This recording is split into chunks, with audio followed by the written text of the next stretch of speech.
welcome. LoveLine with Adam Carolla and Dr. Drew. Would you sleep with sick women? I may be pregnant, but I'm still a man. Spank the unruly ones. It's indecent, it's vulgar, it's blasphemous. I'm gonna ride you till you can't stand up. Come on, let's go down. All right, keep your shirt on. LoveLine's meant for an adult audience. LoveLine may contain sexually oriented content. Listener discretion is advised. Here's LoveLine with Dr. Drew and Adam Carolla. All right, quick correction. That is not Dr. Drew, that is Dr. Bruce. Dr. Drew is in Las Vegas. He is on one of his many excursions. And Dr. Bruce, who always fills in amply, is here tonight to fill those medium-sized loafers of Dr. Drew. Tonight our guest is Erasure, actually Andy Bell from Erasure. Hi, Andy. Hi. Hi.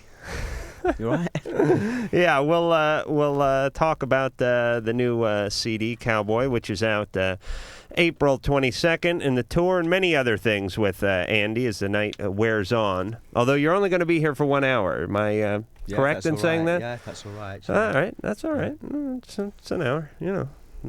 Hold on. What are you doing, Dr. Bruce, with this? You can start abusing me right away. No, but don't do that. Why not? You're lining up every call before we take them? Well, I usually take abuse from you because I don't have it ready. So now I've got 1, 2, 3, 4, 5 calls ready. Speaking of abuse, and I just want to get this out. I don't want to be rude to the guests. I just want to abuse the doctor for just one moment, and then we'll talk to the guest. Okay. Bruce is sitting in for Drew. Bruce is friendly with Drew, and apparently friendly with Drew's lovely wife, Susan. When I was hanging out with Susan in Florida a couple of weeks back, she looked across the breakfast table at me while we were all sitting there, Drew included, and said, I talked to Dr. Bruce the other week, and he told me that you called me weird. I knew she was going to cause trouble over this. Of course. Came right at me with that. And I said, I never called you weird, Susan. I said you're a pain in the ass. Is that true? I just said that you made some negative comment about her and my wife, too, whom you've never met. All right. So just so there's no credence to anything you said. I can make the negative comments on your wife just based on you. That's good enough. Stuff like this makes me sick. The point is I was very uncomfortable. I had to backpedal and then defend myself, and they were paying for breakfast, so I really didn't need that kind of strife. Do you understand? Don't sell me out to the man's wife, please. Even though I have no security here, and I could be kicked off as a substitute any day, I don't regret what I did. Okay. This guy's an asshole. Thank you, Drew. You're very, very brazen. All right. Let's talk about Erasure, and we'll get back into Bruce after Andy cuts out of here in an hour because I don't want to bore him with this stuff. CD out the 22nd. Mm-hmm. Going to Europe. Well, you're going to San Francisco tomorrow, right? Yeah, it's our last show. We just done a mini tour here to let people know that we're back in May. Right. And we're off home, arrive Wednesday, rehearse Thursday, Friday, Saturday, first show Sunday, and then back in May. And I have the dates, which I'll get into in just a little bit. May 9th is when you kick it off, correct? Yeah, rehearsal day, yeah. Oh, that's right. Oh, it says rehearsal. Okay, May 10th. Is that the day? Los Angeles. Yes, May 10th. Yes, you're right. All right. I got to learn how to read. Yeah. I don't know what SFO and then rehearsal is, but anyway. San Francisco Orpheum or something like that. All right. So you guys have you been off for a little while?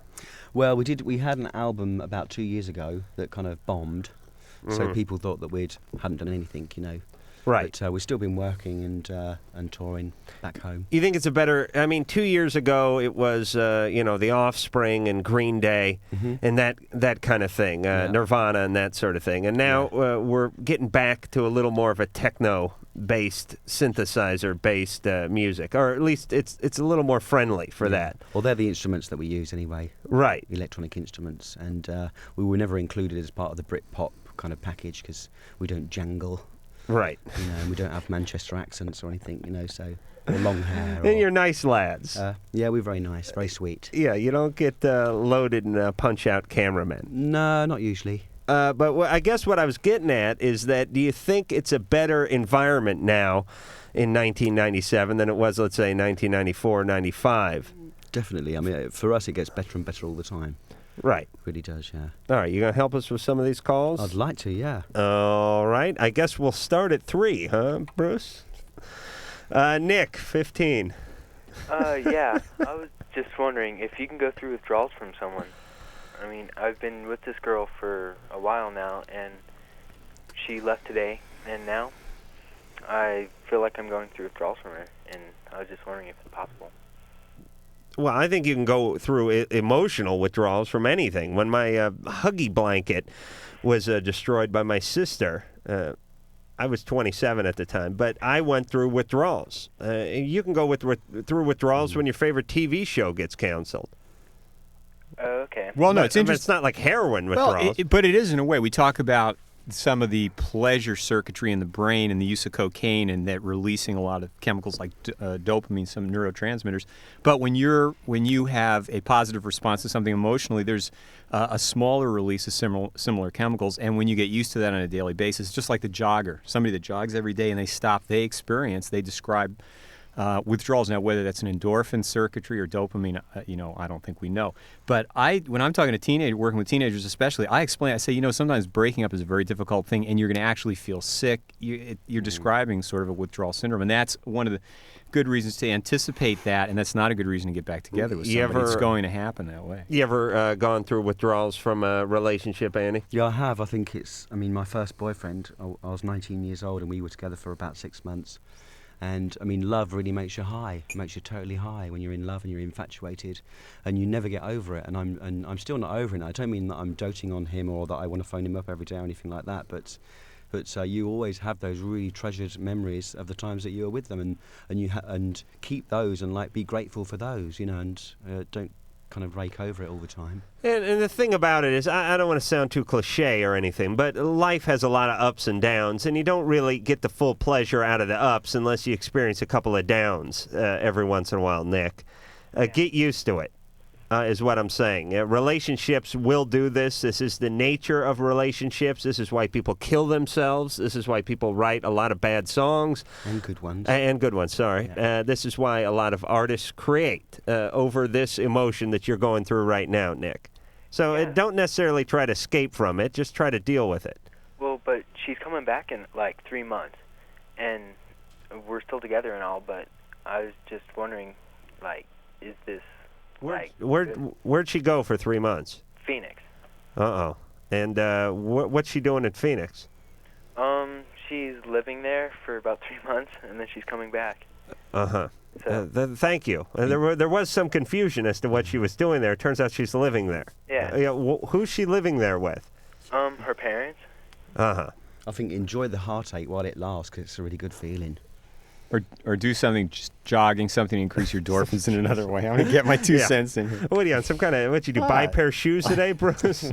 Too tight. Hey, Nick. Yeah? She's coming back? Yeah. All right. Well, just wait for that day then. You're fine. All right. All right. Don't worry. You'll probably have found someone else before she comes back, though. I got to warn you. Oh, it's very true. 15. Right, okay. You're very fickle. Okay. 15, 3 months is really... it's really like a year and a half. Mm-hmm. I'm 32 now. Yeah. And it really is a much longer period. At 15, you experience 3 months as much longer. Yeah. Hell, you put on 8 pounds, your penis grows 3/4 of an inch, and you got hair where you didn't have it before at 15 in a 3-month period. Am I right? No, that's not a medically accurate statement. I think it is. I'd like some backup on that from the medical community. Brad, 14. Hey, I was wondering, my girlfriend and I were planning on having sex, and I wanted us to get tested for AIDS, and so I was wondering, how much does that cost? Are you a virgin? Yeah. Is she a virgin? Yeah. Where do you think you may have picked it up? What do you mean? The AIDS. No, we don't have it. We were just wondering to get tested because, I don't know. Mm-hmm. I don't know. It's just a precaution. Right. It's I don't want to discourage anybody from getting tested for AIDS, but if you have never had sexual contact, I think you could probably save that money. Well, I am, but I'm not sure if she is, cause. Oh, you're not. I see. How long have you been going out? Like, months. And you're 14? Yeah. Yeah. So haven't you been safe then? Yeah, probably not a great idea to start having sex in the relationship. At 14, it's a real destructive thing to start having sex in a relationship. At 14, especially for the girl, what girls are usually looking for at 14 in a relationship is more friendship. They're not really understanding the sexual aspects of the relationship. So it's better advice for you not to get sexually involved at that age. I think people treat age testing really far too lightly as well. It's like, because it's sold and marketed like it's some kind of a pregnancy testing pill or something like that, and it's not like that at all. Excellent point. It's very misunderstood. I recommend to my patients to have it done at county health. Every county health department I know of does it for free. They do pre and post testing, which is a law anyway. And I don't believe there's an age. I know in California there's not an age limit on anything to do with sexual issues, drug issues, depression, pregnancy. You don't condone those take-home tests? What? No, he's asking me. Not you, Brad. I don't, the take-home tests aren't really, you're not taking it home and getting a positive, negative result. You're taking it home, getting the test, and sending it back and having it. I think those are okay. The mail-in test. Yeah, the better way to do it is go to a physician or go to county health, who does it, and they do it for free. You get a number. It's some people have concerns about confidentiality, even though it's a confidential system. They're afraid of going to a lab. When you go to county health, you basically get a number. It's not done under your name. So you can go to any county health department. It's in the phone book in the yellow pages. But there's a tremendous misunderstanding about what exactly you're being tested for. This is testing for antibodies. In other words, if you get a bacteria or virus, in this case a virus from the HIV virus, your body has to make antibodies against it. And that can take, most of the time you're going to convert within 3 to 6 months, but it can take much longer than that. And if your antibody level fluctuates low at some point and you test negative, you can't get a negative test and think, I'm okay, I can have sex with this person if they have one negative test. That's absolutely insane. But Brad, you've never had a sexual partner. Yeah, but think you may have picked it up from your right hand or something? No, it's her. She's like. Should I get my hand tested, by the way? Or is that with the girl? I see. Yeah. Okay. I was talking to her, and she said, "Oh yeah, well, all my friends are, they're not virgins, but I am." And I was like. So she's not pregnant then? Well, I mean, it just kind of sounds suspicious. Well, all right. He doesn't trust her, is what's going on. All right. So get tested. You're a little young for sex. That's what Bruce is saying. Mm-hmm. I'm saying is if you're not gonna, if you've never had a partner and you're gonna get the AIDS test, you might as well get the prostate checked as well. You could have cancer. I got someone else. It's like I've been tired a lot lately, and I was wondering if it was mono. Okay, mononucleosis is very common at your age. It's been called the kissing disease in the past, and that's easily enough tested with a blood test that's reliable after the first 7 to 10 days that you've been infected. First 7 to 10 days it can be negative even when it's positive. If you're real tired like that, it sounds like I think the best thing to do is see at age 14 if you can find an adolescent medicine specialist, a doctor that sees teenagers. Too much sex anyway, too early. Or that thinking makes you tired. Contemplating it a little too heavily. Andy, when did you lose your virginity? I lost my virginity probably about 19 years old. Oh, really? Well, because I lost my gay virginity and lost my straight virginity. Oh, that's so right. I still have a gay virginity. Have you? Yeah. Oh, good. That's born again. I'm going to auction that thing off tonight. It's got to be worth at least $45. Right. Considering it's Easter, I'd up the ante to 75. Yeah. But I lost my straight one first, so I don't know how much that now, when did you know you were gay? Probably when I was 13, 14. So I knew you were gay at 12. Okay. Well, lots of other people did. They used to tell me before I even knew what it meant, So. And is this something that you, like an impulse that you fought because you didn't want to, pressure from the family or society, what have you? Yeah, for a little while I thought, because I knew that I really fancied boys and tried to seduce a few, and it didn't really work out, but... and then I thought, I really ought to try it with a woman just in case, just to see. And then, and I did, and I thought, that's not enough. Right. For me, it's a little too much, the women, but not enough for you. But this is the same story you hear from most males who are adult and gay, which is they sort of had a feeling earlier on, but they figured, I'm fighting it. I'm going this direction because Dad may throw me out of the house or everyone else is doing this. I'll just sort of jump on board. And they try it, and it doesn't really work out. Yeah. All right. So, but that's it. So you figured it out relatively early. Yeah. When you talked to a lot of gay males, because... their thing is like they got married and had 3 kids, Yeah. and then figured out it was Some wait bigger till than they're both of 60. them. Some wait till they're 60. All right, but then it gets weird. Any age is all right, though. Right. Whenever I'm here, I'm not here that often. Adam's asking a lot of questions about this. So, so at his age, he could be gay. He could be I seduced. could turn. He could be seduced. Oh yeah.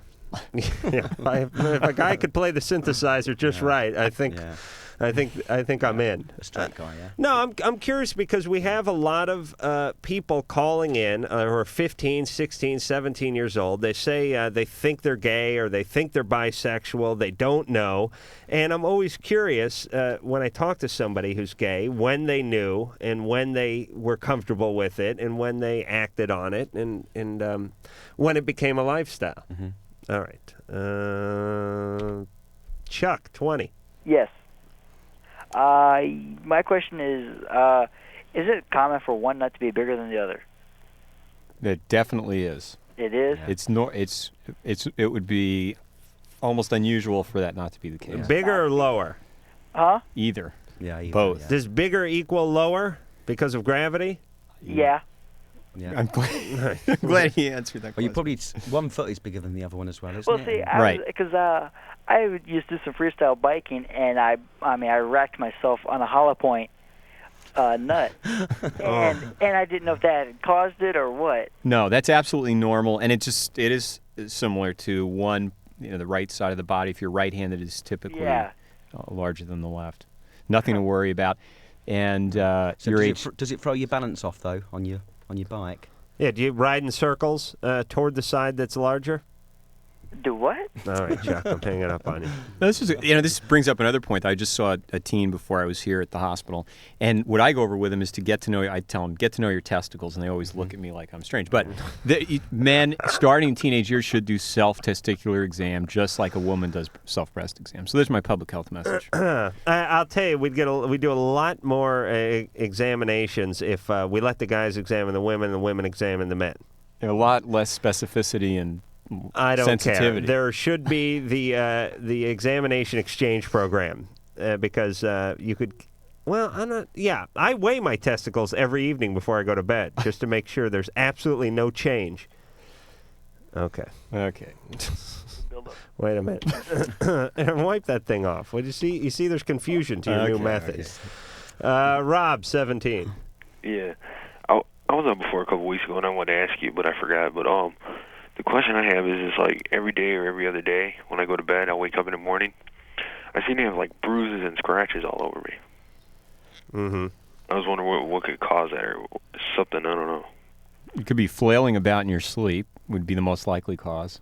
Or what people worry about with bruising is some blood clotting disorder, which is very unlikely, very unusual. But if it's getting worse, if you're having extensive bruising, you could go to a doctor and have a fairly simple blood test to check that out. You could have a congenital problem where you're born with an abnormality in your clotting, but that's, again, very unusual. People worry about having things like leukemia, other blood diseases. So, Rob, do you think it's from being traumatized, or do you think it's from the clotting? How long has it been going on? I don't know. I've only noticed a couple weeks, but I remember a long time ago when I was little, I remember just getting like bruises and not really knowing what they were. Yeah, that's very common. Mostly scratches all over my arms. I get these scratches.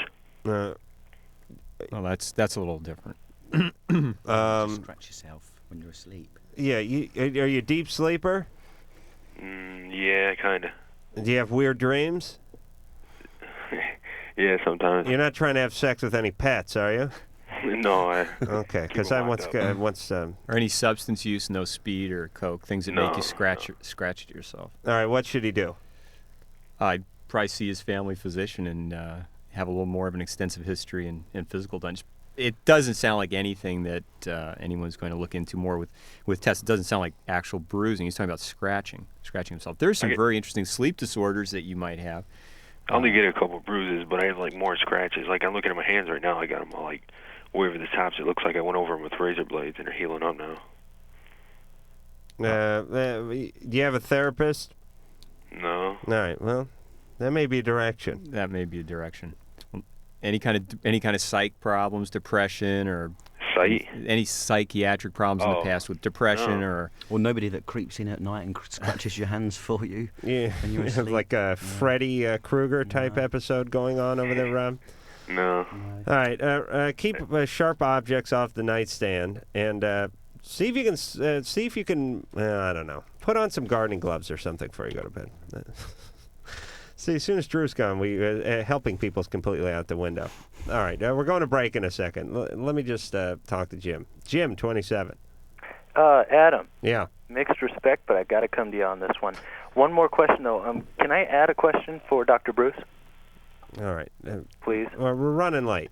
You're running late. Spit out your initial question, then we'll go to break, then we'll come back to you. Okay, that's cool. Very cool of you. The question is, I had a girlfriend I broke up with. We dated for 14 months and broke up mainly because I wasn't seeing us going anywhere. We were just kind of going in circles, no definite future. That's good, though, isn't it? I thought that's what guys want out of a relationship. I'm one of those freaky guys, and I actually kind of want a relationship that goes someplace. I see marriage, And she wasn't looking into that, so I kind of said later. And she called up tonight, and didn't get a hold of me. She got my machine. And I have a feeling that she's done some thinking and might want to get back together. Yeah. And I'm not quite sure if I want to, because we did have some other problems with, like the basics of life. Like food and water and stuff? More like religion, child rearing. Okay. All right, Jim. I will straighten this mess out when we... I'm guessing she called just to ask for a couple of CDs back and maybe a comb she'd left in your truck. I could be wrong. And when we come back, we'll straighten out this whole mess with Andy Bell from Erasure.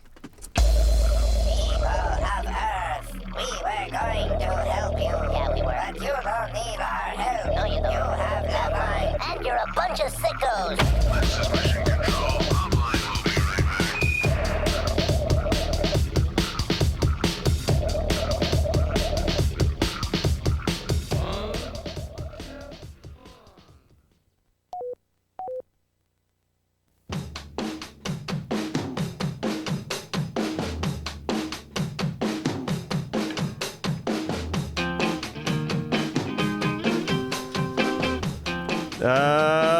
LoveLine with Andy Bell from Erasure and Dr. Bruce from Redlands or wherever he's from, and he can't figure out how to work out his headphones over there. All right, you all right? Yeah. Okay. Glad I didn't wash my hair in a week. Yeah, you really look mangy tonight. It's a good look on you. Usually squeaky clean. I like this grunge doc look with the polo shirt. The polo, of course. All right, we're going to hear something off of Cowboy, which is the latest Erasure CD, which is out April 22nd. But first, we're just going to finish up with Jim. Jim's 27. Jim has a girlfriend or had a girlfriend. He dumped her because his biological clock was ticking and he felt it was time to settle down, and she saw it differently. Very well put, Adam. Thank you. And now she's called, and you're assuming that she wants you back. That's what I'm assuming, yes. But what were your main differences in the relationship? Well, the marriage thing was a big part. Religion is kind of a big thing because in my religion I believe that we should be at least somewhat compatible in that. And she basically has none. She has no religion? No religion, basically. Well, that's good. Well, yeah, if you're not religious. No. If you are, it's like this. Listen, if you're like a Jehovah's Witness and she's Jewish, there's going to be it's going to be a fight. Totally it's going to break out. Yeah, because she won't budge and you won't budge. Right. You get yourself an agnostic or an atheist. Yeah, you can wean them over to the dark side. It's no big deal. I've had many a friend do that. You get married to somebody, or before you get married, the Jews do this all the time. You send them right through Jew school. They learn a few things, light the menorah, read from the book there, and this guy does that, and boom, you're Jewish. And you're screwed a little around the holidays because you're still in that Christmas spirit, and the whole Hanukkah thing comes up. But you bite the bullet 8 days out of the year, and you're in good shape. Oh, is she agnostic? She is, I guess, what you would call heathen. Oh, her new thing is the Celtic thing. Yeah, like that's all right. She kind of the Celtic thing. All right, but that's good sex. Oh, yeah, no complaints there. In fact, that's part of the other question. It's like if you can get past the ram's blood, that's good sex. Can't have it all. What is her religion then? I mean, what is she into? Really, she doesn't really have one. I mean, she's into the Celtic thing. She's into the Earth Mother belief. Just kind of a conglomerate of religions. So she's believes pretty in intelligent. karma, believes in the Earth being the goddess, and who knows what else. Is she chunky? No, she's fine. Oh, really? Yeah. Usually, once they get into that Earth Mother thing, it's usually because they put on a few pounds. No, she is no Earth Mother herself. Oh, okay. Does she shave and stuff? Only once a week. That was another thing that bothered me Right. when I came up and visited. Yeah. Yeah. Yeah. All right. What is your religion? Christian. Uh-huh. That's not very compatible with somebody that's into the Earth religion. Yeah, but see, that's the thing. I was hoping that I could kind of wean her over, as Adam says. Well, I mean, tell her religion makes no sense. What with this praising the planet they live on and turning to nature for spiritual guidance. The Christianity is it's just far more sensible. You take the ashes, you rub it on your forehead, you eat the body of Christ, and you drink some of the blood of the Savior, and you don't eat meat on Friday. It makes more sense. I mean, it's just a more practical religion. What Christian religion is that? Ah, come on! I know how this religion works. Actually, he's got a mix of like Catholicism in there and some. That sounds like Bill Clinton's form of like please everybody Christianity. So Jim, what was your other question? Was it about the? The other question was physical function. Dr. Bruce, much respect to you, and it's mainly during intercourse, which I understand I'm a hypocrite because I'm not supposed to do that, Adam. But during intercourse, I shall we say, leak rather copious amounts, and I was wondering if that's normal. That's normal, and that's a very common way people get pregnant because they think that they can have early extraction of the organ, and there's this leakage that's very normal. It's a penis, not a splinter, by the way. He's talking about pulling out. Right. No. I'm not talking about pulling out. I know you're not. But before ejaculation, it's normal to have leakage. Some people a find lot. I mean, I've got like a square foot of puddle there. Well, some people find that really hot. Really? Yeah. Okay. Yeah, but I mean, you're liable to get someone pregnant. I'll be careful. As well. All right, deal with the religion thing. Why don't you loosen up on your Catholicism and your Christianity are you Catholic? or whatever you are? No, not Catholic. All right, well, loosen up on whatever your thing is. Okay, so you think... And have her loosen up on this whole Earth Mama thing. Let me tell you something about this Earth Mama stuff. It only gets worse. You know what I'm saying? Yeah. If you're, how old is she? Same age. 27? Yeah. Okay, because by the time she's 47, she's going to be bathing in soil. Mm-hmm. You understand? Yeah, and as long as it's not manure, I can handle it. All right. No, but if you're Christian and she's into that sort of thing, there's no way it's going to work. Because, really? Oh, absolutely. Because there is a very close connection between that, witchcraft, and many of the things that are spoken strongly against in the Bible. So, well, and being that today's Easter, I can maybe... Yeah, either you're for me or you're against me, right. as Christ said, which was a very pretty uptight thing to say for a guy who was, that hip, if you think about it. Either you're for me or against me. You can't just have a second opinion or another idea about spirituality. Well, I think in Jim's case, that might be the case. It's very incompatible to be into the earth religions and be fundamentalist Christian. Now, if you're social Christian or some other form of Christianity, that's possible. But in his situation, it's sort of a death sentence for the relationship. All right. Well, I'm not a leaker, just for the record. You're too heavy for me, you two. You're far too heavy. All right, let's get back to your penis, Andy. Are you a dribbler? Are you a leaker? It just depends on my mood. Uh-huh. Yeah. Yeah. What kind of mood are you in now? Quite dry. Okay. Yeah. All right. Yeah, I have that effect. I knew I had it on women, but apparently I have it on men as well. I wouldn't know. Well, all right. So before Andy leaks any more dust out of his urethra, we're going to hear a song off of Erasure's new CD. In stores April 22nd. It's called Cowboy. And the song is called In My Arms.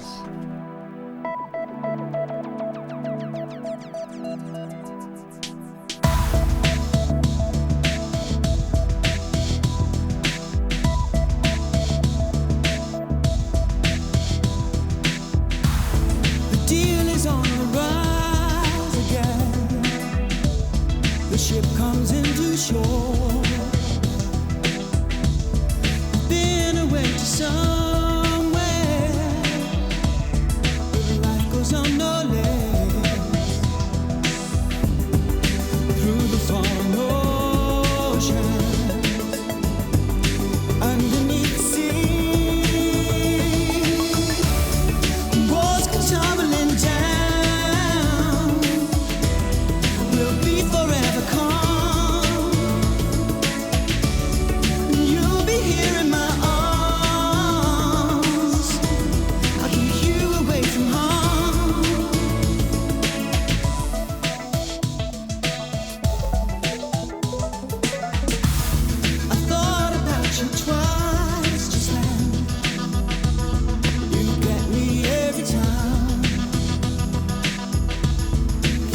too bright blue. Walls come tumbling down. We'll be forever calm. You'll be here in my arms. I'll keep you away from home.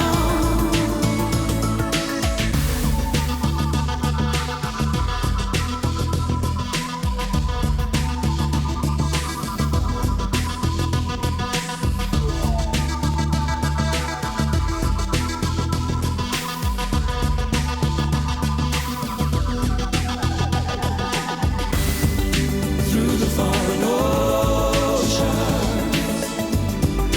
underneath the sea,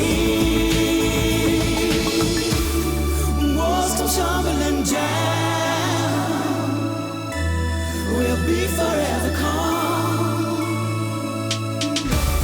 You'll be here in my arms. I'll keep you away from home. Walls come tumbling down. We'll be forever calm. You'll be here in my arms. I'll keep you away from home. Walls come tumbling down. We'll be forever calm. That is Erasure off of Cowboy, In My Arms. And now he's... Andy got up at the end of the song, went running out, but now he's back. But, Andy, we're going to commercial. Okay. So you can run out, and then when we come back, we'll take a few calls for you. All right? Here's LoveLine before deworming. Here's LoveLine after getting fixed. Here's LoveLine chewing out its stitches. Here's LoveLine dragging its butt across the carpet. Bad LoveLine. Bad LoveLine. LoveLine has been bad, and we'll be right back.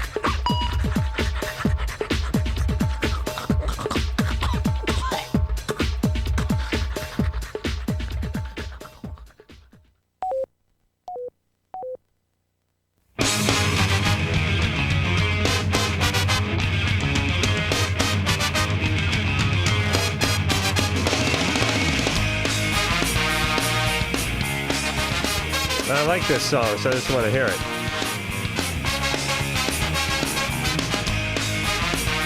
Do we have the whole song? Oh. The Mighty Mighty Boss Stones. Real nice guys. Oh, is this Real Big Fish? Oh, I thought this is that Mighty Mighty Boss Stones song. Someday.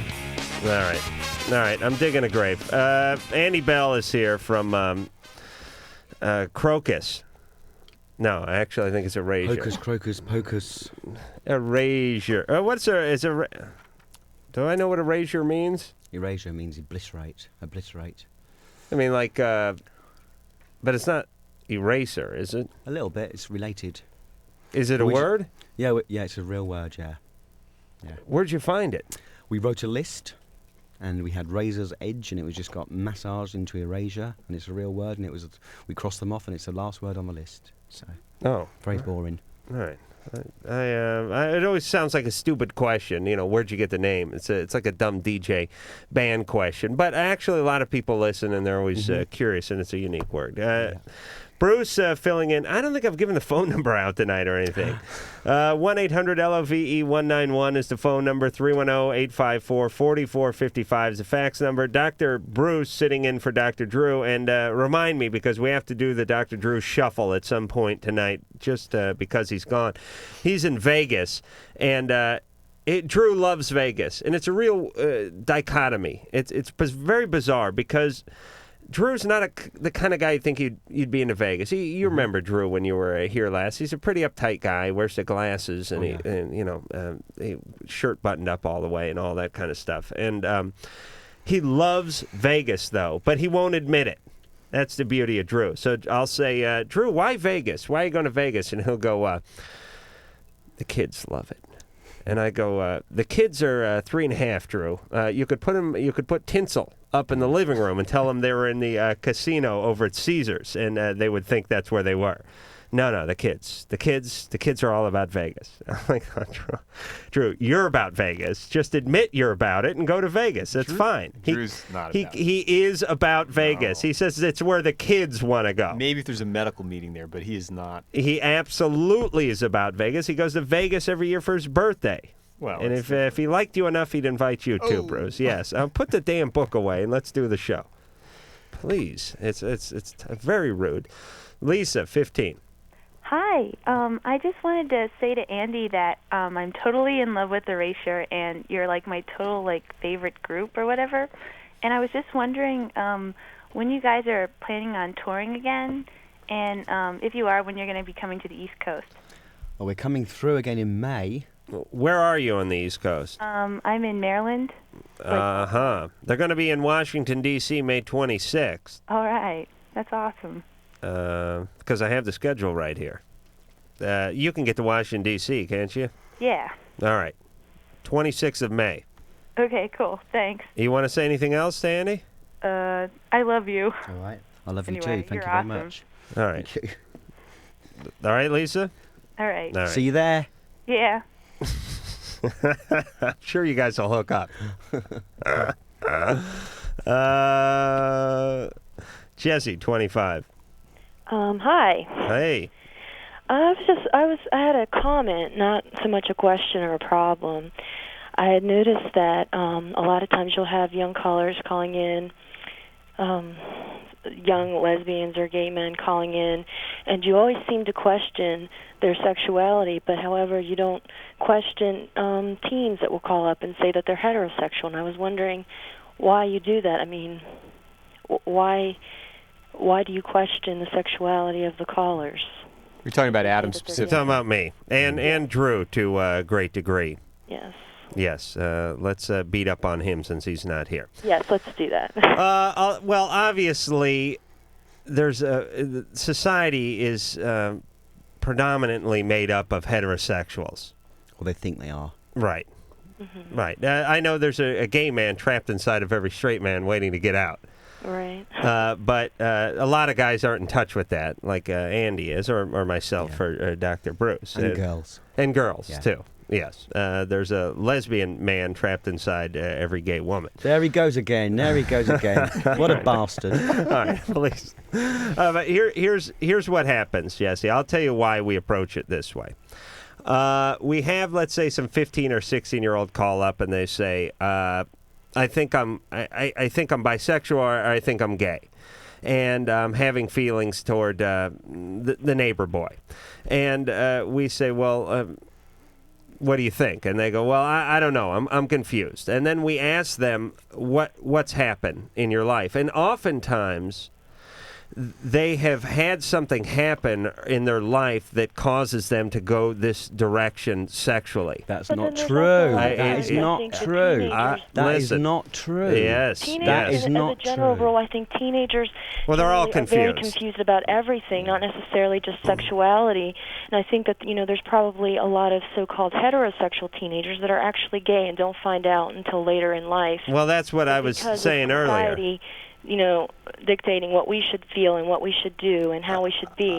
That's true, and there's also a lot of bisexual and gay teenagers who have gone that way because of input. But I think early on in life, you just hit on one of the biggest bones of contention in the gay community is saying that because if someone is gay, I came out when I was 15 years old, and there was no question about right. that. But I in the I never miss listening. I haven't had any bad experiences or anything that made me be a lesbian. All right. But it is all right. Well, how'd you get so bitter then? Slow down, sorry? Jesse. I didn't All right, go ahead. Well, I hear what Jesse's saying, but I could say as a physician working with teenagers, what I emphasize to them is that, if they're 13 or 14 and they're really concerned, I don't know if I may be gay and I don't know what to do.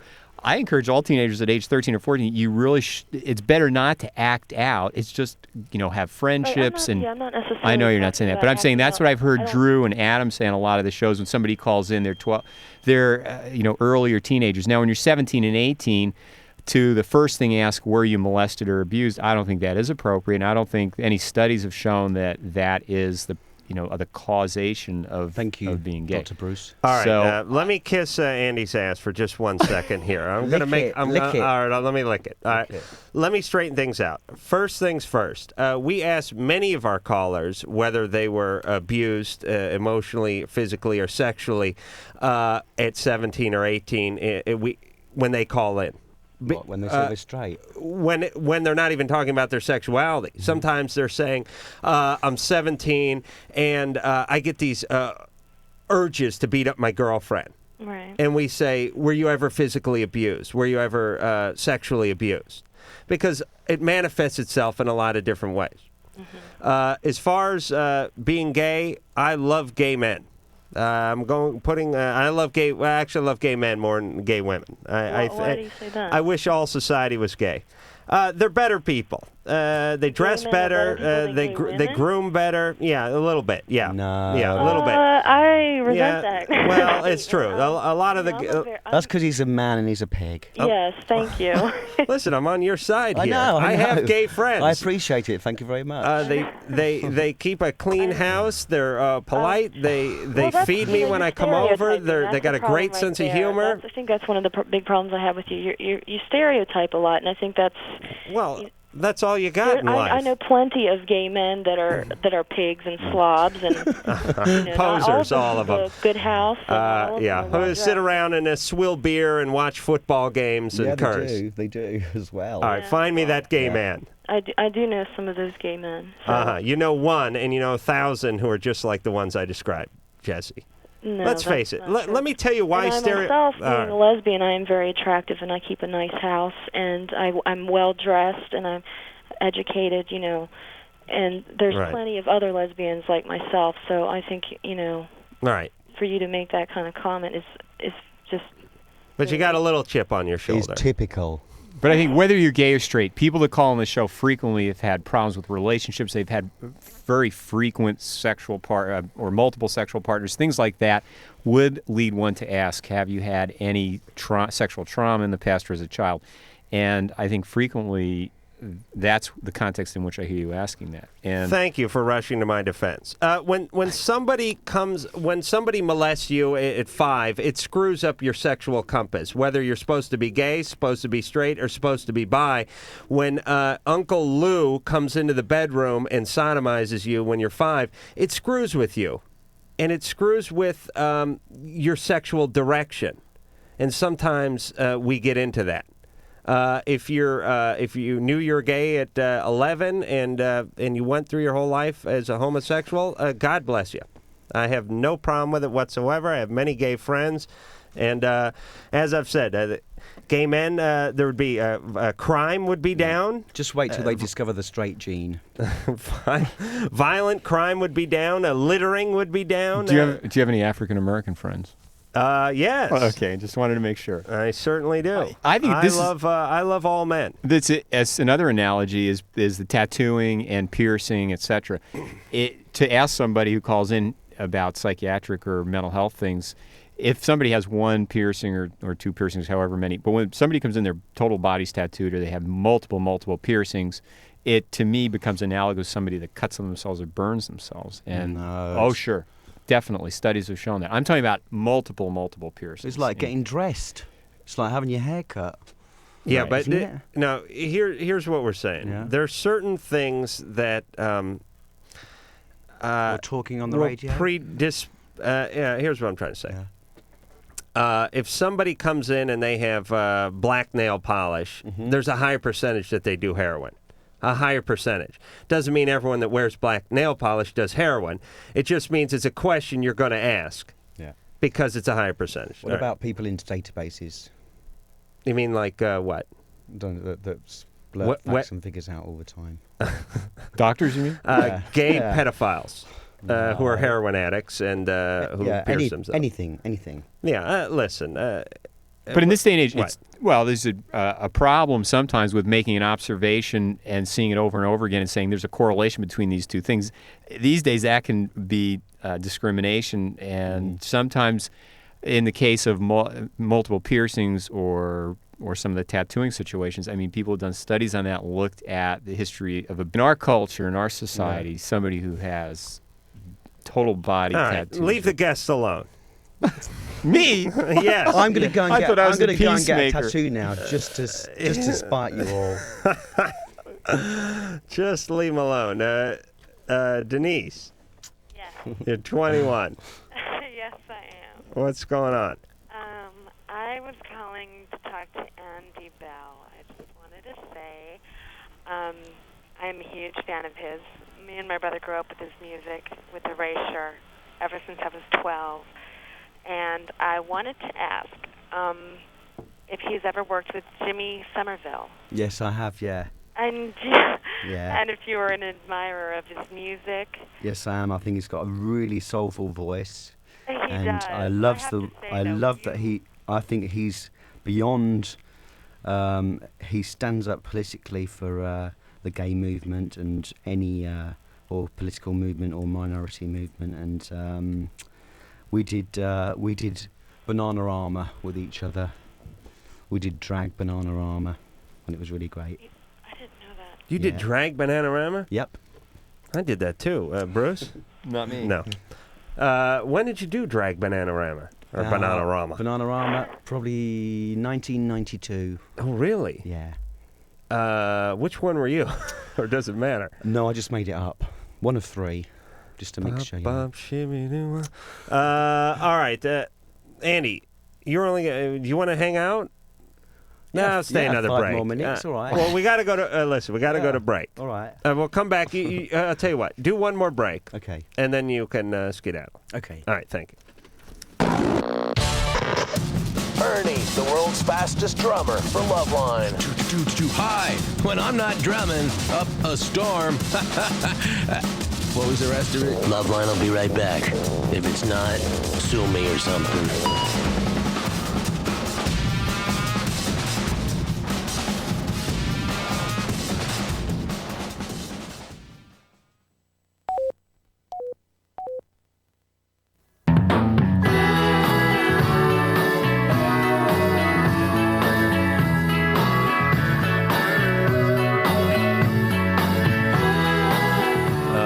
This is LoveLine, and we'll be back in 10 seconds.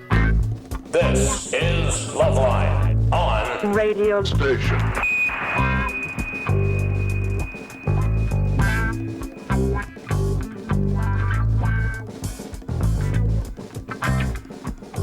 All right, phone number for LoveLine, 1-800-LOVE-191. Fax number 3.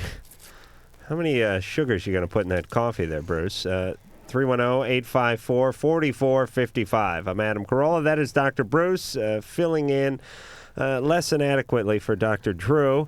And Andy Bell is here from Erasure. Andy's going to be here for about 10 more minutes, so let's get to getting. VJ.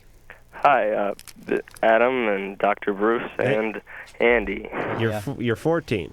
Yeah. I've got several questions actually. I've gotten drunk a couple of times so far, and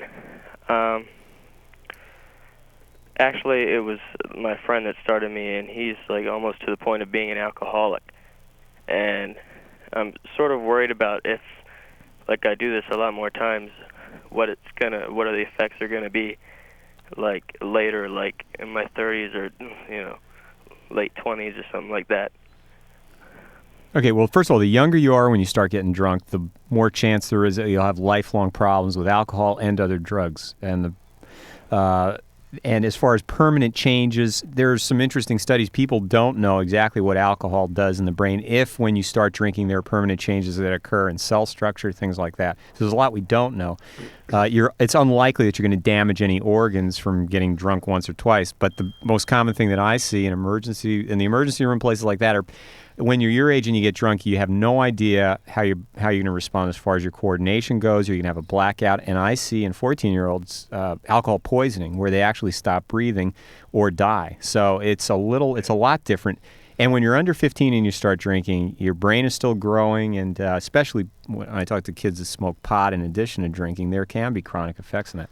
Do you have any close relatives that are alcoholic or have had addiction problems? No, not that I know of. Does your friend? he's just a guy that I met. Yeah. And again, if you are 14 or 13 or 15 and you're getting drunk just once in a while, even one time getting loaded or doing something that's mood altering, smoking pot, if your father or mother were addict or alcoholic at any point, it's a totally different situation than someone without a family history. So there's a lot of genetic effects here. Well, I got like really drunk, like to the point of passing out the second time, and it scared me. It wasn't like a good experience or anything. All right, good. So don't drink anymore. Yeah. Just wait a while. And you do run the risk of alcohol poisoning at your age, much more likely than somebody that's old. No, I'm just thinking It's all back. doom and gloom, isn't it? No, it is. It's all doom and gloom. Did you, Andy, did you used to get loaded when you were younger? Yeah, I did, yeah. Yeah, I did too. I didn't like it. It was just kind of a peer thing. But we're all right, aren't we? Yeah. Yeah. Physically, I'm fine. Emotionally, I'm still scarred from vomiting and on half of North America. I'm surprised. I talk to people, I go, how many times, well, I'll ask you, Andy, how many times have you thrown up because of alcohol? Because of alcohol, probably about 5 to 10 times. No. Being realistic. Yeah, that's not bad. But you know, one thing that's interesting in the gay population, no? Okay. A lot of vomiting. No, say it. Addictions and alcoholism are up to 3 times the rate in the general population. This is not a disparaging remark against individuals that are gay. It's because some of the discrimination and misunderstanding of gay individuals and the pressure that society's put on them and dealing with it through drugs and alcohol. And that's, as an addiction medicine physician, that has to be, human sexuality is an important part of any physician's history with a patient. But that's an extremely important part to deal with those issues. Some people you get coming into treatment and they've never disclosed that they're gay, and once they've dealt with that, then the pressure to drink changes. They're still addict or alcoholic if that's the case, but it is much higher because I think of other social reasons. What about women? It's another understood and underdiagnosed population. Well, who are the king of the alkies? We're very diagnosed. As a society? Yeah, I think as gay people we're very diagnosed because you're, Yeah, people are constantly trying to figure out what makes you tick. Yep. That's what I'm waiting for, the discovery of the straight gene. I'm working on it, actually. Okay. Well, they've got the human genome. They're finishing the mapping this year, supposedly. So they've got all the... Not that they know what they all do. Can't wait. Can't wait. Really? I'm telling you, people think I'm being facetious when I say I wish more men were gay. But I'm not being facetious. I absolutely do. They're better people. I'm sure of this. Really, look at Andy. He's not a violent guy. He's not out chopping down the rainforest. He's not polluting the rivers. He doesn't host a show like LoveLine. He doesn't. All right. Just when's Drew coming back? All right. Let's take what call do you have figured out there? Mike, 19. Hi. I have a problem with a friend of mine. Yeah. Hi. Hello? Hello. How about This 6? is, 6 is for Andy, anyway. Okay. Martin, 24. Hi. I guess I'm calling from the LA area, and I was wondering why I'd heard that I guess Erasure was touring, but it was sold out. So I was wondering if I can get tickets. I guess that's my first question. The second was about the lyrics. Well, the little tour we did was all sold out, but that's almost finished. Yeah. But the new one is going on sale probably on the weekend. Yeah, they'll be in LA May 12th. Yeah. Oh, okay. Where are you going to be in LA on May 12th? Hopefully at the Erasure concert. Yeah. Oh. And I also had a question for the Andy Bell, I guess. Yeah. How do you come up with the lyrics? I was always curious on how it all developed. Like, did Vince Clarke, I guess, come up with all the music portion, and then you come with lyrics, or? Well, we both write the melodies together on piano and guitar, and the best lyrics always write themselves. Like I suppose, like being any story writer, and they come from fancy and just by daydreaming and having things going on in your head, really. Oh, okay. Yeah. Amphitheater is where Erasure will be May 12th. Amphitheater, is that through Ticketmaster then? Probably they're the ones in charge, aren't they? Usually. Okay. Hold on a second. What did you guys? Yeah, the Universal Amphitheater. Okay. Not the Pacoima Amphitheater. Okay then. All right. All There right, was thank some you. confusion Thank there. you. Oh, and I think Erasure is really cool. Thanks. Yeah, I think you're cool. Thanks. All right, thanks. All right, Martin. Darren, 27. Yeah, I was calling to talk to Andrew Bell. Hi. Hey, I just had a couple quick questions for you. Yep. I just love your music. Thank you. I've been listening to you ever since Yaz. And I I had a question about Alison Moyet had some music she came out with a couple years ago. She did a new rendition of Ode to Boy. Yep. Did you collaborate with her on that? No, we didn't. We were going to collaborate on a song that I think it was on that album called This House. We were going to do a duet. And Ode to Boy, do you know that was about Vince Clarke, that song? No, I didn't. Yeah, it's a description of Vince Clarke, that song. Wow. And but we spoke with her manager, and she's recording a new album. Okay. And we thought maybe we'd quite like to write together, but just depends, And I heard the excerpt from your new album. Yeah. They just played earlier. I really liked the song. Great. The last album, I didn't buy it because I felt it was a little bit depressing. It was a bit depressing, I must admit. It was a bit. We were going through a bit of a. So this new song, it sounded a little more like chorus. Yeah, it's more soul-y, the new one, more gospel-y anyway, the new album. But go out and get the old one anyway. Go out and get the old one anyway. I have all of his albums, so All right. I'm sure I will eventually. Hey, you're playing tomorrow night in San Francisco, right? Yes, yeah. What time does that start? Usually 9:30. Okay. In the evening. Man, I'd just love to go to that. I work until 9 o'clock, though. Oh. Could you pull anything for me? Yeah, I could pull something, definitely, yes. If I showed up there late, would they let me in? Well, we don't go on probably till 9:30, so. Well, can't you start the gig a little bit later so Darren can hustle over from his meaningless job? Well, if I put Darren +1 on the door, you be there 9:30 tomorrow, and you can come in. How about 10? 10 o'clock. Well, we can't go on late. You'd have to miss half an hour. Oh. All right. You know how many Darrens are going to be there If I tomorrow could night? if I could get in when I would get there, I would love it. Oh yeah. All right, you guys couldn't I didn't get. realise that. All right, but seriously, and you guys couldn't stall for like 20, 25 minutes out there. Well, so, I think how all you doing? All the other Darrens would start getting restless, wouldn't they, if we did that? If you want to get Darren in, you can. We can put him on hold and talk to him off the air and Sure. work out a little code name. Okay. Like you'd say like Falcon or something. All right, Darren. Yeah, well, if he could arrange that, I'd love it. If I Yeah, could we'll get there. go on half an hour late for you, especially for you, right? All right. Any particular song? Any order of songs you want them to play? Oh, if they could play Supernature, I would love it. All right, you want that early or toward the middle or after the intermission? Where should they play it? Anytime after I'm in the house. All right. Okay. And is it okay if Andy just dresses comfortably, or do you want to see him in something, a little flashier? Actually, the last time I saw him was at the Fillmore in San Francisco. They were dressed very lavishly. Okay, so that's what you'd like to see? That's what I'd like to see. Okay. All right, we'll see what we can do. Okay. All right. All right, we'll take one more call and then we'll let you go. Because Thank I know, you very much. Thank you very I know much. you're dying to get out of here. And could you get these handcuffs off? You were wearing one set when you came in. Nancy, 20. Hey. Hey. I'm glad I got to catch Andy. Just wanted to say hi to him. Hi. But actually, this is a problem for you, Adam. You're a problem, Adam. It's not a question or comment. Before I tell you this, you can laugh. It's a really sad story. I won't. Okay. Well, I've been in a really serious relationship with this guy, and we've had problems in the past, but we've really tried to work it out because, we were looking at a future together. He was 25, kind of a serious thing. But about 2 months ago, he started his first semester in San Francisco, and I live in Sacramento, by the way. And, things were kind of rough with me because I have a hard semester. I wasn't really calling him, things started to get rocky. And I've just found out that he's been talking to this girl online. He's met this girl. Yeah. And He thinks it's a girl anyway. yeah, exactly. He says he loves her, hasn't seen her. Right. I just, this is really a surprise to me. I thought I knew this guy for 2 years, and, Right. I don't really know what's going on. He wants me out of the picture, and I don't know what to think about this whole situation. Well, I mean, obviously you're upset and hurt about it, but ultimately, better now than, a year and a half into the marriage. Yeah. You know what I mean?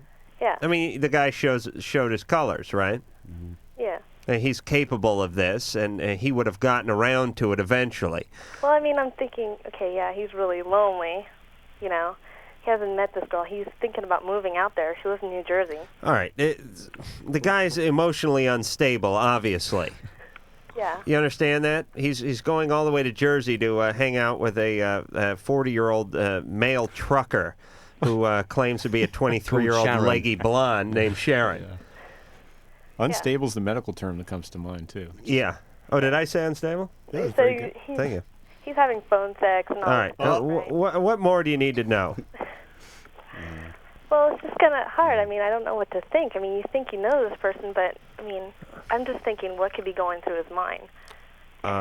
What's going through his mind is he wants to go meet this chick in Jersey and not hang out with you. But, I mean, he's tried so hard to get to San Francisco. I mean, you know. Yeah, let me tell you something. It's real difficult because everyone goes through this when you break up. You hearken back to, but 6 years ago they looked me in the eye and they said they wanted to be with me forever. Now they're having sex with half my friends and they're heroin addicts. But 6 years ago, this guy looked me in the eye. Forget about that. It's what is going on now, unfortunately. People say many, many things they don't mean in relationships, or at least they think they mean at the moment, but it turns out later that they don't, or that they don't follow up with. And that's what's going on here, Nancy. You're 20. I'm sure you're attractive and you have all your faculties. You can go on and find a guy who is nearby and who will give you the love and attention that you deserve. Yeah. And stop trying to figure out what went wrong with this guy. He was destined to do it any way you slice it. He's lucky that you had him care for him while you did. Okay, so if he comes back now. If he comes back from New Jersey, should you take him back? Yeah. All right. What's up with you, Nancy? What happened to you? Well, I guess I'm just in love with this. No. Somebody took a crap on you a long time ago. What happened? Where's your dad? What? Where's your dad? What do you mean? Where is he? He's here? He's here? Yeah? What'd he do to you? Nothing. Well, who made you feel like you should take guys back who go cheat on you with alleged women in Jersey? You know what I mean? What happened to your self-esteem? Well, I don't mean like if he goes and sees her. I'm just saying, what if he, realizes? Yeah, but... Is there something wrong with his brain or... Yeah, but you should just be outraged and dump him. There's something wrong with his brain, and you've just testified to what's wrong with his brain. Now you've got to do what's best for you. You already know what's going on with him, so... Right. But how old is he? 25. He's 25? Right. And you met him when you were 18? Yeah. Okay. Well, the changes that you're going through, the changes he's gone through during those years, it's just very common for this to happen, especially when people go off to college, to have relationships fall apart like this, and you can't go back to it and put it back together. All right, but you need to salvage some dignity here, Nancy. I don't know why you think it's okay for him to do this and then come back, by the way. You know what I'm saying? This should be unacceptable. Don't give him this opportunity. Okay. Hold your head up. Feel better about yourself. All right. You know what I'm saying? Yeah. Yeah, because if you felt real good about yourself, you'd just be pissed off at the guy, and you'd never... Really, I mean, this is really, I guess, just... it's hard to accept this whole thing. I know. Because we had plans and... Right. All right. Plans were made to be broken. This guy broke them. That's all right. You find someone who's better for you. Don't obsess on this guy. Please. All right, thanks a lot. All right. And nice talking to you too, Andy. Bye. Andy was like getting some off his shoe. All right, Andy, we're going to let you go. Thank you very much. Thank you very much. Right. Let me give you a little... give me some advice. Figurative plugging. Right. No, Yeah. not advice. Not advice. The name of the CD is Cowboy. Mm-hmm. That is out April 22nd. Yeah. And you're going to San Francisco and then Europe, and then you'll be back here toward after the first week in May to kick off the big stateside tour. Yeah. And everywhere from L.A. to Dallas to Washington to Philadelphia, Boston and all that. They'll be everywhere. So this is basically May coming into June. And look for Erasure. Yeah. All right. Thank you very much, Thank Andy. you We too. do appreciate it. Thank you. And why don't we break? Let's just break early. All right, we'll break early and we'll be back with more LoveLine after this. LoveLine will be right back.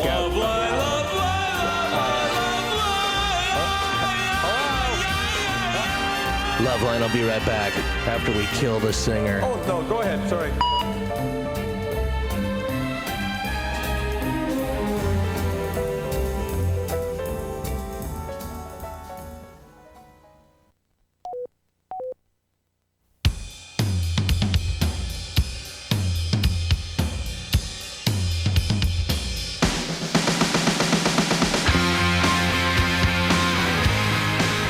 LoveLine.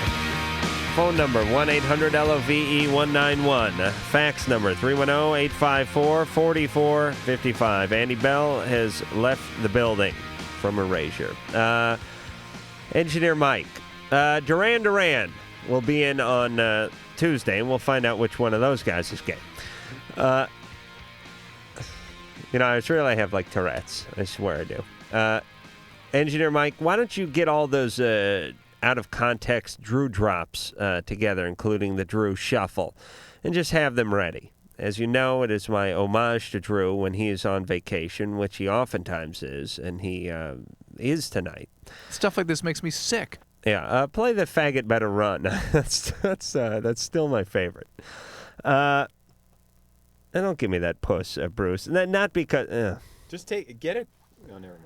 All right, well, talking to the damn mic if you're going to talk, would you please? Look, you've been here for an hour and 10 minutes, and already you're relaxing. I'm sitting back letting you rave on. All right, but you realize how many doctors would give their right nut to be in the studio next to me at this point? Probably not many. Yeah. Faggot better run. Okay, now that's still funny. It's just funny. All right, Bruce, anything you want to say before we get back to the phones? No, let's try and help some people here rather than giving you a platform for your sick humor. And listen, all you a-holes who don't enjoy my stereotyping. That's all humor is stereotyping, by the way. That's all. Here's the basis of humor. Why is it every time you go into the DMV, you get one of these blankety blank blank blanks? That's humor.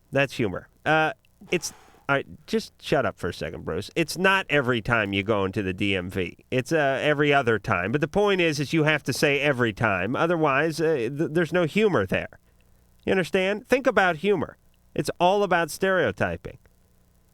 It's all about when you make fun of the Republicans, you make fun of the Republicans. You don't make fun of 2 or 3 Republicans. You have to say all Republicans, and you can't preface it by saying some of them are very good people, level-headed, and smart politicians. Now here's a Republican joke. It doesn't work. Or Democrats or liberals or whatever it is you're doing. You understand? Okay. Jennifer, 22.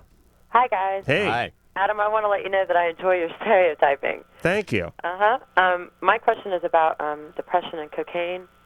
I started using cocaine about 3.5 years ago, and it got pretty heavy. And somewhere along the line, I realized I figured out I was depressed, and I was diagnosed with depression. And I quit using about 3.5 months ago in the hopes that the depression would lift or go away, but it hasn't. And I was wondering if ultimately I was going to have to resort to Prozac or some sort of drug in order for it to go away.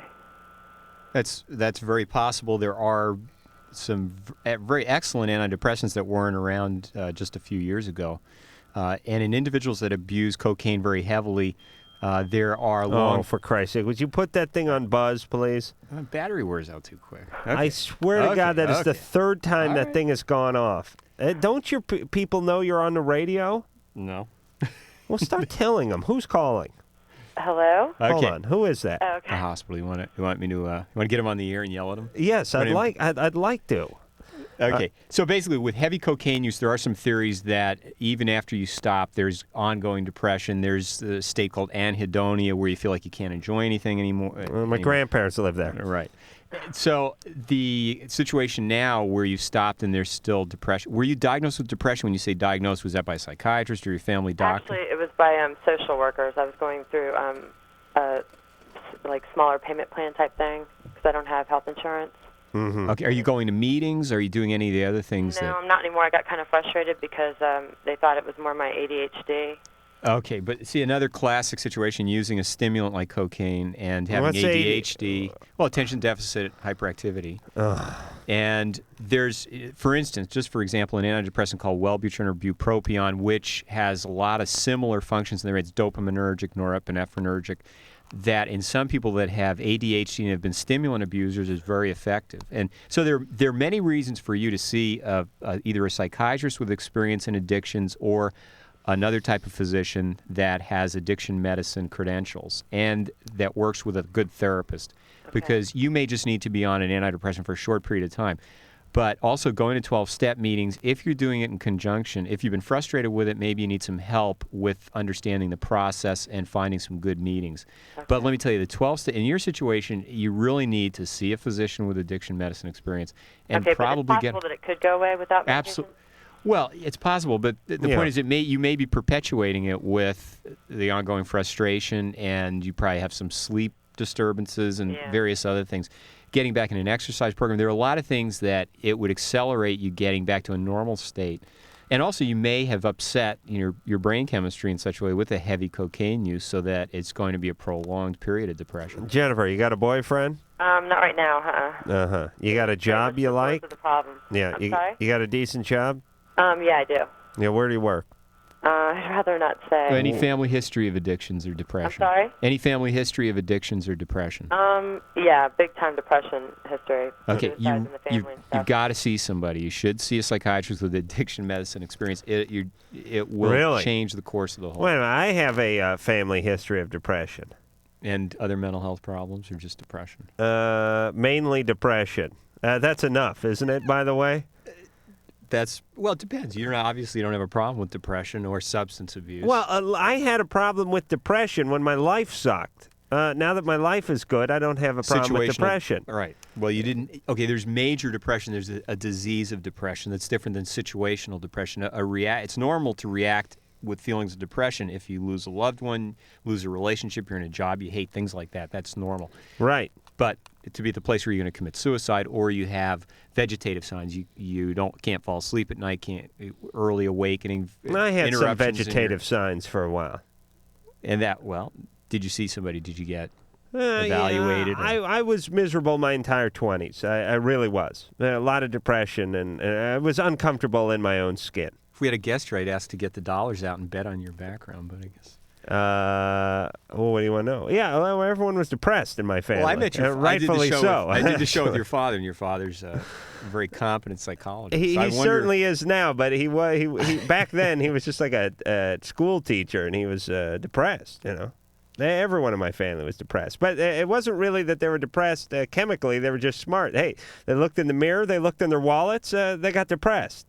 They weren't stupid Situational people. Depression. That's right. Here's the way they look. They said, okay, what's the house I live in look like? I'm driving. My mom is driving a 71 VW Squareback in her late 40s, and yes, she's depressed. Well, I think the term depression is vastly misunderstood, and there are many people that do have clinical depression. They have a disease of depression that would benefit immensely from seeing a psychiatrist and a counselor and getting it diagnosed. The medications today are extremely effective and safe. All right, that's what the Carolla household needed many years ago.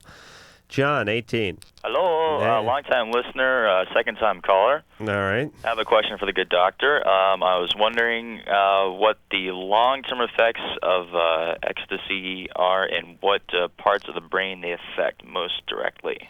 Okay, ecstasy, methylene dioxymethamphetamine, it's related to methamphetamine. If you take a methamphetamine molecule and stick on some extra oxygen and other molecules, you get something that stimulates some of the serotonin regions of the brain in addition to the dopamine region. So you get stimulation and you get some hallucination. Yeah. It's worse than methamphetamine or cocaine. It has permanent effects on those areas of the brain. And there are individuals who do have long-term depression after its use and other long-term problems. Are there... and it's very addictive. Contrary to you build up a tolerance to it very rapidly, and it's really quite a frightening drug. And does the initial dose have anything to do with the long-term effects? Like if I were to take a lot of this MDMA drug in one shot, I mean, would it just totally fry my brain? Yeah, and again, it's something like LSD. LSD in large doses can cause seizures. It can cause damage to your central nervous system. We don't understand the hallucinogen class of drugs that well. We're gaining a better understanding through drugs like ecstasy, which have fairly simple molecular structures, and we're able to track which parts of the brain they're going to. Ecstasy I don't know any other way to describe. What the answer you're looking for is not. There's no available specific answer to that, other than ecstasy does have there's permanent damage in the brain. A large dose would be more likely to cause permanent problems than a smaller dose. And there's a lot of it out there. It's still being real commonly abused, and that's... All right, everyone, stop crapping in your own skull. That is my non-specific medical wish. Here's the situation. We don't know what a lot of these things do. Some do nothing. Some do grave damage, and it's different for everyone.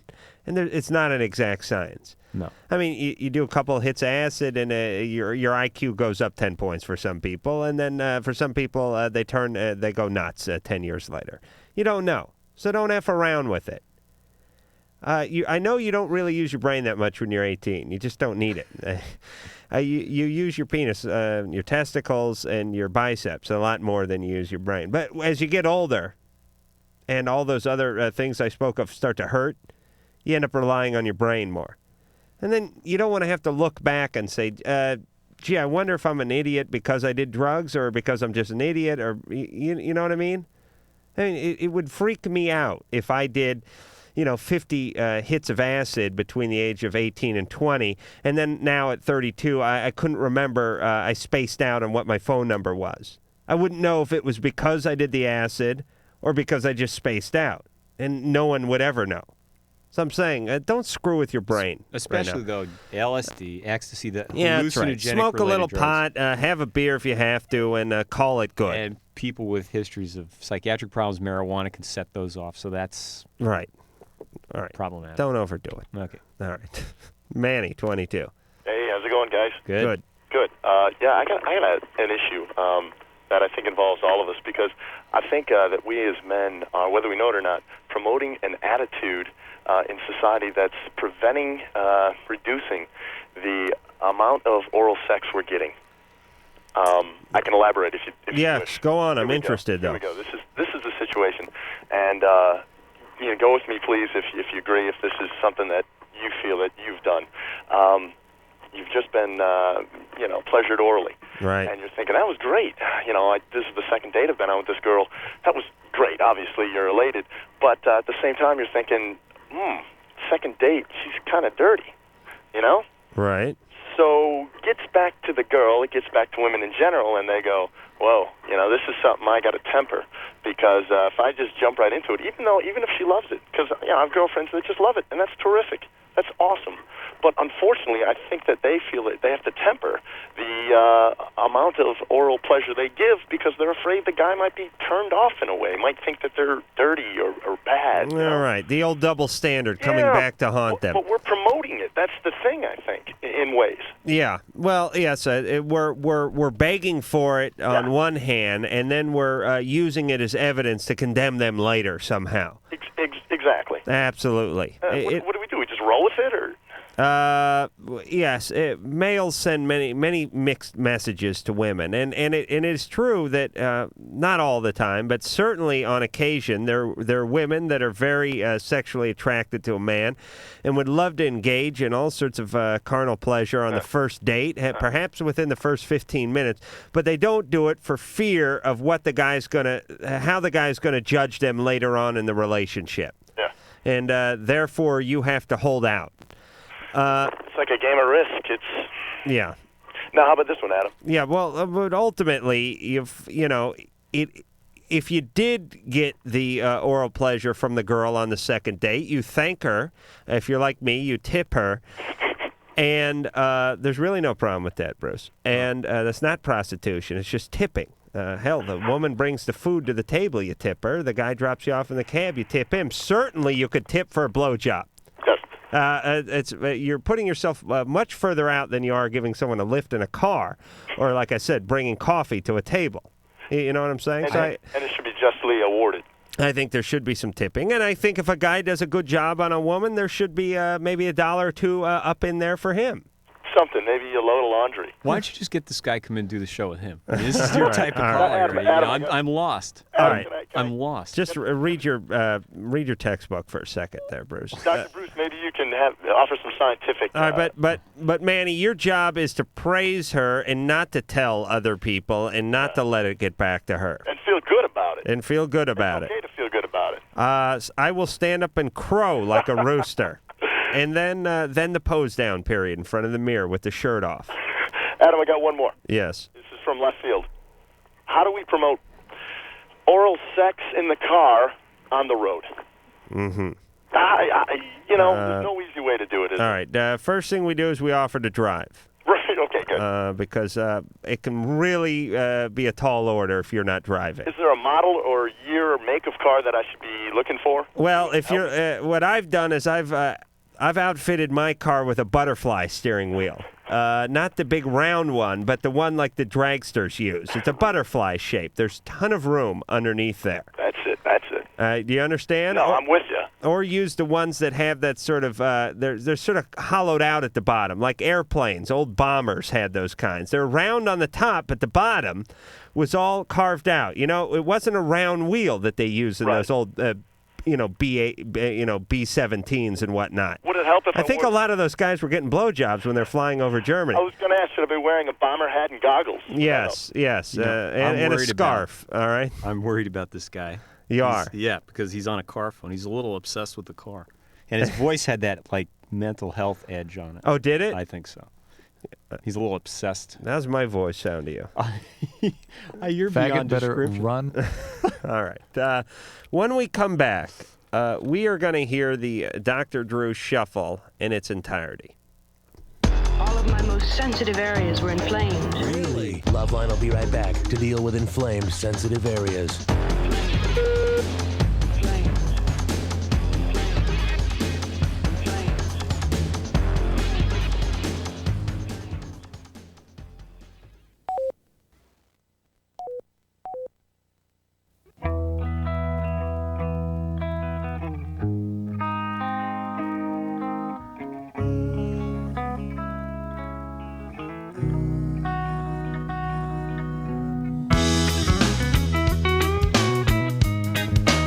All right. Just talking cars with Dr. Bruce, the world's hippest doctor. What are you into? You're into cars? You're into guitars?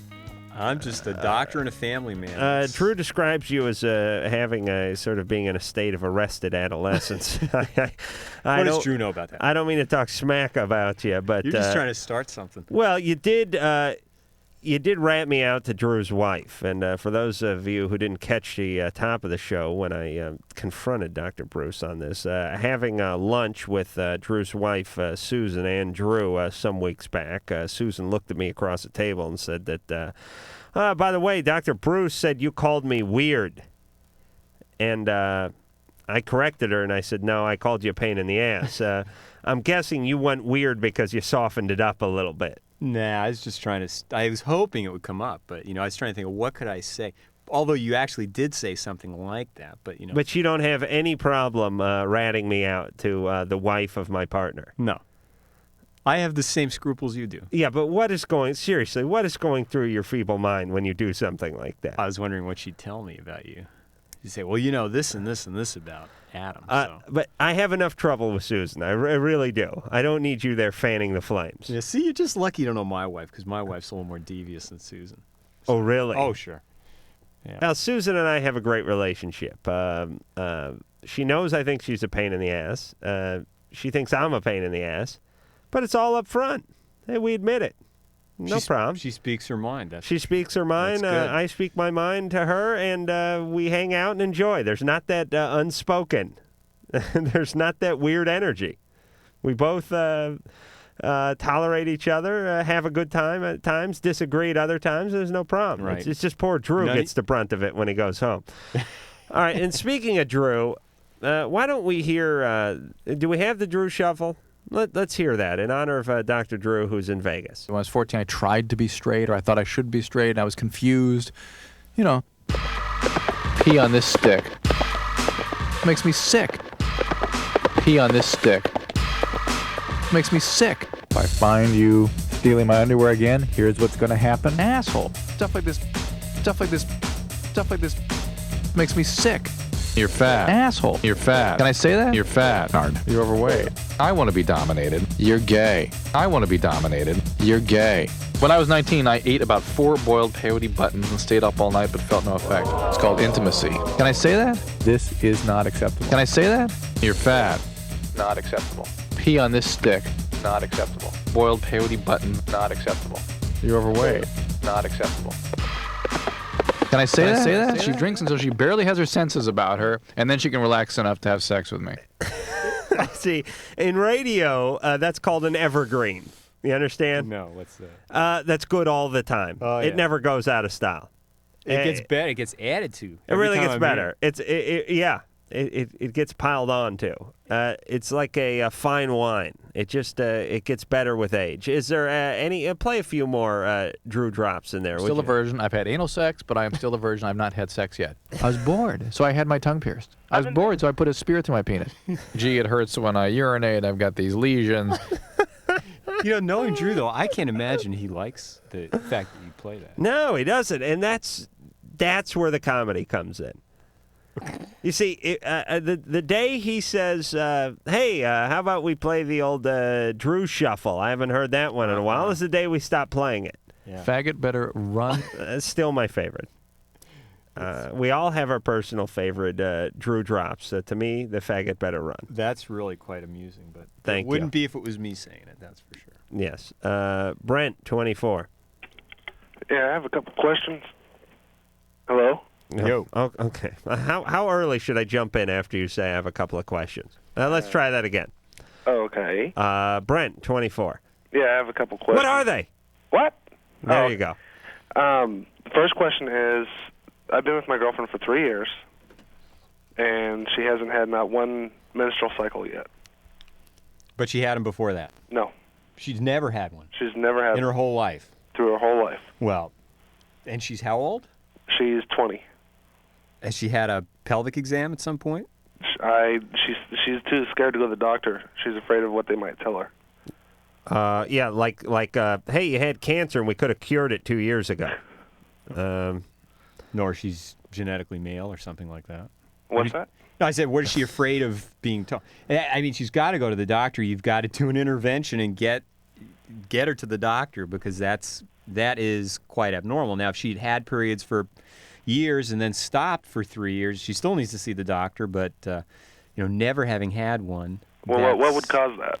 Oh, you can't even start to begin to go into that with 10 minutes left in the show. She's got to see a physician. She has to have a pelvic exam. You have to look for structural problems. Does she have the organs there so that she could have a menstrual period? Or is it a hormonal thing? I mean, it's just. Brent, we know you're no gynecologist, but does everything seem to be in place? Seems like it. All right. But you drive a forklift, right? Nope. What do you do for a living? Security. Okay. That's one notch below forklift driver. Oh, well, thanks a lot. You're the guy who guards the forklift. No, I'm the guy that makes sure that no one breaks into the place. Oh, geez, that's scary work, isn't it? I got a gun and everything. Don't matter. Oh, okay. All right, don't get drunk and use the gun on yourself or her. Anyway, yeah, it's a real serious problem. She really needs to see a physician. And if it would help to tell you talk to a doctor and he indicated that it's like an emergency type of thing, I don't know what you could do to get her in to see a gynecologist. Reassure her, get her into if she's more comfortable with a woman examining. And what's up with her folks? Are her folks around? They're divorced. Where's her mom? Her mom lives in one town, and her dad lives about 10 minutes away. Does she have a relationship with her mom? She hates her mom to death. Okay. All Her right. mom, from what she tells me, her mom was into heavy drug abuse and prostitution. Okay. All right. So this is it. Because it's usually the mom's role to say, it's time to go visit the gynecologist. Mm-hmm. But now it's your role, Brent. Do you understand? Mm-hmm. This is a very important and serious issue. Okay. Don't slough this one off. Hell, to hear Drew say, you're supposed to see a gynecologist when you're having sex anyway. Mm-hmm. And I'm guessing, being a guy who wears a holster for a living, you're getting plenty of sex. Huh? Anyways. Okay. All right, Brent. Yeah. Listen, she has to go to the doctor. She could have a million different problems. And these are things that could be corrected. Or it could be nothing. But, I mean, she's got to work. She's got to go out there and check it out. And you're being negligent by not having her go. Yeah, well, we've sat and talked about it because I want some kids, but right. she can't have any. That's the whole thing. Well, she may be able to. She may be them. able She to. May need a minor adjustment in something. Well, All yeah. right. All right. All right. I All right. listen to you guys every night, so. Thank you. And so you know we're always right. Well, most of the time, yeah. Thank you. All right, Adam. Yes. All right. Seriously, would you just bring her? Or she could just go to Planned Parenthood or something, right? Yep. Mm-hmm. To start out. All right. Just open the phone book and make the call. Okay. All right, Brent. Thanks, Dr. Bruce. You're welcome. Thanks. Now, what's All right, this? thank you. A great generalization here. I've got. What is this about men that wear holsters should be having great sex? Where in the dark reaches of your mind is that? I think any guy who has a job where he straps on a piece has more in his share of sex when he gets home. So he's that more night. manly because he has that gun. Yes, it's more Okay. testosterone pumping through his penis. Do you understand the connection? I grasp full the connection between. If you use a feather duster for a living, something like that, there's going to be less sex. The more dangerous equipment you use, the more virile you are. What if you host a radio show? You get nothing. That's all right. And I've been holding out on myself lately too, by the way. So I'm really getting nothing. I'm just testing myself. You have a call? Yeah, 6. Oh, you do? Okay, I could barely read it. Ernie. Yeah. 17. Yep. The youngest male alive named Ernie. Yeah. You don't know anyone named Ernie, do you? I know a couple people. Yeah, but they're not 17. No. They're like Grandpa Ernie, Uncle Ernie. Yep. Gym Coach Ernie. Yep. Right. There's a 14-year-old girl in the neighborhood, and I'm pretty good friends with her. She comes over occasionally, and she's tried to get me to go out with her several times. Mm-hmm. And I tell her, I'm not really, wanting to go out with somebody who's younger than me or that young. Mm-hmm. And she just keeps on, trying to pretty much get me to go out with her. And she was over one day, and she kept taking my baseball hat and putting it in her bra and putting it down her pants and everything. Uh-huh. Were you wearing it at the time? No. No. Okay. I just And want to check that I out. was, retrieving it. Right. Right. Then she made a comment, and then she just all of a sudden just flashed me, and I was just, I don't know. Really? Yeah. She showed your breasts? Yeah. Okay. Ernie, you're a better man than I. I couldn't have stayed away from this at 17. But here's the situation, and Bruce, you tell me what you think. I bet this girl's had some problems. I would not be surprised if somebody screwed with her a little bit at some point. My first question was, where's Dad? What's her dad all about? Where's her dad? Her dad? Yeah. At home, I guess. I'm not really sure. Uh-huh. And so he's still around. Yeah. And listen, here's the situation. All you people that get on me for stereotyping. Not every 14-year-old who's sexually playful is the victim of rape, incest, or what have you. Yeah. But she's coming over to a 17-year-old guy, and she's 14, and she's showing you her breast, and she's kind of coming on to you pretty strong, and her boundaries are a little bit screwed up. Yeah. You know what I mean? Yeah. And I'm getting a weird feeling here, and I bet if you did get connected with her, you guys would move pretty quick. You'd probably have sex, within the first week, and then if you tried to move on or something, there could be a lot of weirdness here. Yeah. It sounds like, Ernie, you're not comfortable with it. Not really. Okay, no. there's a vast difference between a 17-year-old and a 14-year-old. And a 14-year-old girl does not need to become sexually active with a 17-year-old. It's a disaster. It'll be a disaster for Ernie and for this girl, although it sounds like she's going to find it somewhere or other. And let me tell you why she's so interested in Ernie. Ernie has showed her no interest. And this piques the interest of 14-year-old girls, 15-year-old girls, and I'm sad to say 35-year-old women, too. Guys are into this, too. Everyone is really attracted to people that aren't that attracted to them. And when a woman comes on to a guy sexually and the guy basically turns her down, it is a huge slap in the face, and oftentimes they become even more motivated. Right. Had I ever turned a woman down sexually, I think I would have experienced this. I really do.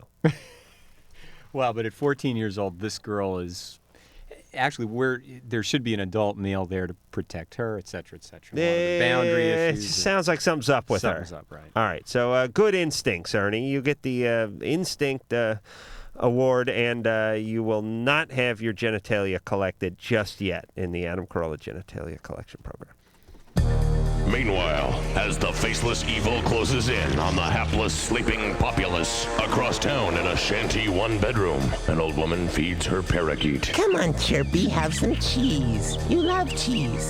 Since when are you afraid of cheese? LoveLine will be right back.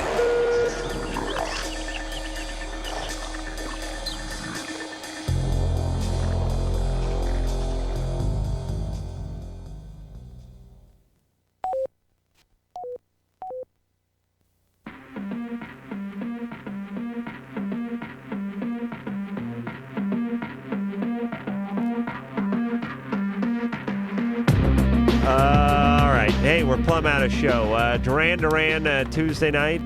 Dr. Bruce filling in for Dr. Drew. Thank you, Dr. Bruce. You did a wonderful job. And until next time, this is Adam Carolla for Dr. Bruce saying mahalo. Kiss my ass, Adam. This has been LoveLine. The opinions expressed herein are certainly opinions, that's for sure. If you'd like a written transcript of today's program, you probably should have written it down yourself. And if you did, we'd like a copy. LoveLine producer Ann Wilkins. This broadcast was copyright 1997 Westwood One Entertainment. This music is MXPX on Tooth and Nail Records. Sit, Obo. Obo, stop dragging your butt across the carpet.